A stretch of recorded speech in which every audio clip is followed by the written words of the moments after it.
నా కొడుకు ఎక్కడైనా చదివించాలంటే నేను పెట్టుబడి పెడతాను. మీకెవరు పెట్టుబడి పెడతారు? ఆ బలహీనుడి పక్కన కూడా ఒక బలం ఉంది. జగన్ మంచోడు అంకుల్, అందరికి డబ్బులు ఇస్తాడు అంకుల్. 15,000 ఆ జగన్మాయ ఇచ్చాడు, చంద్రబాబు ఇచ్చాడు, మాకు అమ్మ డబ్బులు కూడా ఇచ్చాడు జగన్.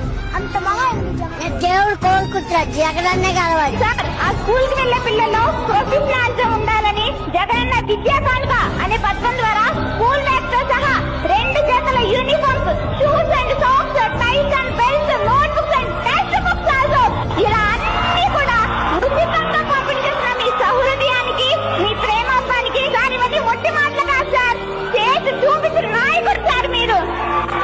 మీరు రాజన్నకి పుత్రుడు, రైతన్నకి మిత్రుడు, అక్క చెల్లెళ్ళకు అన్నదమ్ముడు, మాలాంటి పిల్లలకు విద్యాదేవుడు. ఏం తక్కువ చేసిండురా రాజన్న కొడుకు, కోరి పథకాన్ని పంపిండురా పేరింటి వరకు. ఏం తక్కువ చేసిండురా జగనన్న మనకు, వైసీపీ చెండెత్తి పోదామురా ఆ గెలుపు కొరకు. ఈ ఎన్నికల్లో మీరు వేసే ఓటు కేవలం ఎమ్మెల్యేలను ఎంపీలను ఎన్నుకునేందుకు వేసే ఓటు మాత్రమే కాదు. ఈ ఎన్నికల్లో మీ ఓటు రాబోయే మీ 5 సంవత్సరాల భవిష్యత్తును నిర్ణయిస్తుంది.